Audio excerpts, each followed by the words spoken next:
दोस्तों, अध्याय 2 में हमने सीखा कि 12 भावों से हम किस किस चीजों का विचार करते हैं। तो अध्याय 3 में हम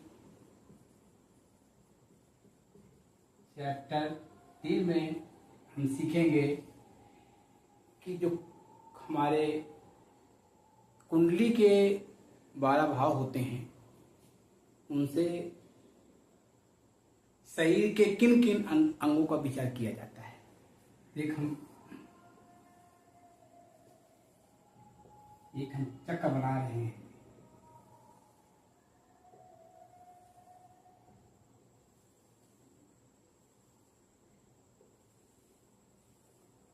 जैसा कि मैंने बताया कि ये हमारा पहला भाव है, ये हमारा दूसरा है, ये हमारा तीसरा है, हमारा चौथा है, हमारा पांचवा है, छठवां, सातवां, आठवां, नौवां, 10वां, 11वां।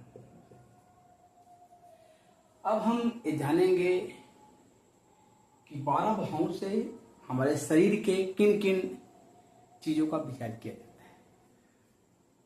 जैसे पहले भाव से हम अपने आंख तक का विचार करते हैं। मस्तिष्क तक का विचार, माथे तक का विचार हम अपने प्रथम भाव से करते हैं।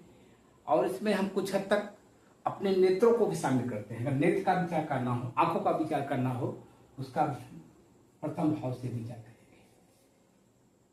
दूसरे भाव से हम मुख तक का विचार करते हैं, वाणी का विचार करते हैं। मुख, वाणी, मुख तक का विचार हम अपने दूसरे भाव से करते हैं। तीसरे भाव से हम विचार करते हैं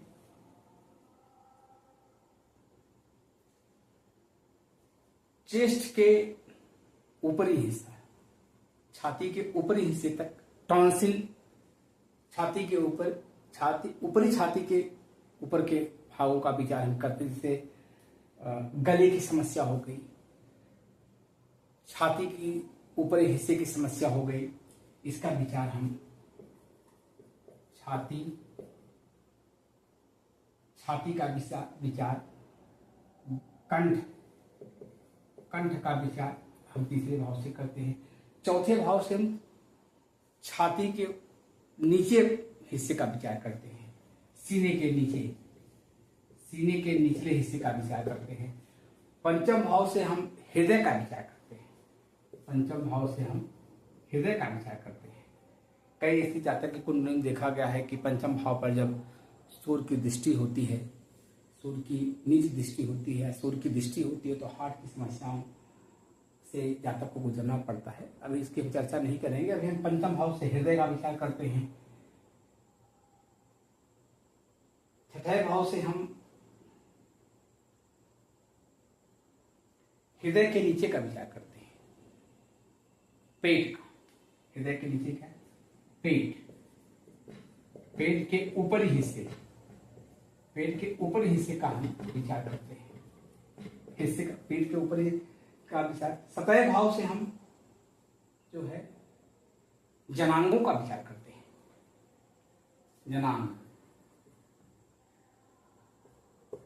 का हम विचार करते हैं 7वें स्थान से। 8वें घर से हम जो है पेट के निचले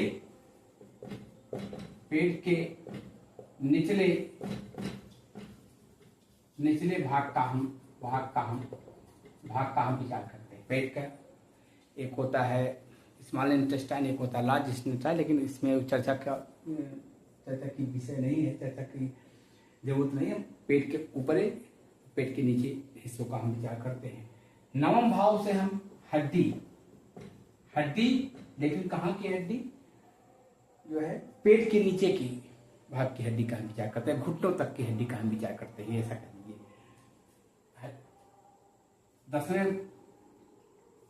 10वें भाग से हम घुटनों के नीचे का विचार करते हैं।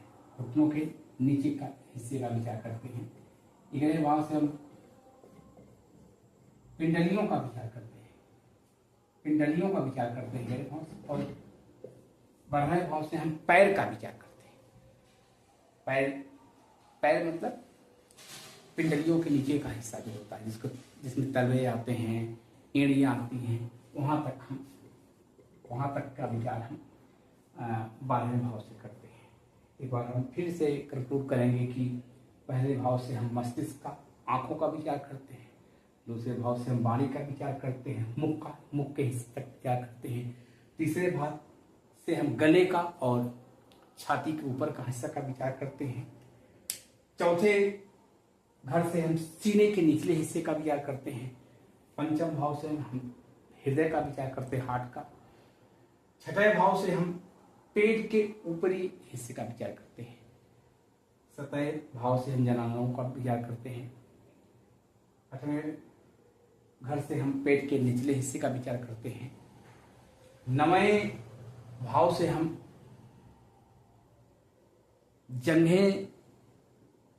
जंघे से लेकर घुटने तक का विचार करते हैं, 10वें भाव से हम घुटने से लेकर के घुटने के थोड़ा नीचे तक का विचार करते हैं, 11वें भाव से हम पिंडलियों का विचार करते हैं, 12वें भाव से हम पैर, जिसमें हमारी अंकल, जिसमें हमारी एड़िया, तलवे आते हैं, या संपूर्ण पैर से संबंधित जो दिक्कतें आती हैं उसका विचार हम 12वें भाव से करते हैं। मुझे उम्मीद है कि हमारे द्वारा बताई गई यह जानकारी कहीं कहीं आपके ज्ञान को बढ़ाने में सहायक होगी। मैं आपसे अनुरोध करता हूं कि हमारे इस प्रयास से जरा सा भी अगर आपको लाभ हुआ हो तो आप मेरे चैनल डिवाइन एस्ट्रोलॉजी को सब्सक्राइब करें और ज़्यादा से ज़्यादा लोगों को इसको शेयर करें, ताकि हमारा मोटिवेशन हो सके और ज़्यादा से ज़्यादा लोग इस ज्ञान को प्राप्त कर सकें, या अपने उनको जो ज्ञान है उसमें यह कुछ और उनको मदद कर सके। मैं इन्हीं बातों के साथ अपनी वाणी को आज विराम देता हूँ। आपको मेरा चैनल देखने के लिए बहुत बहुत धन्यवाद। Thank you.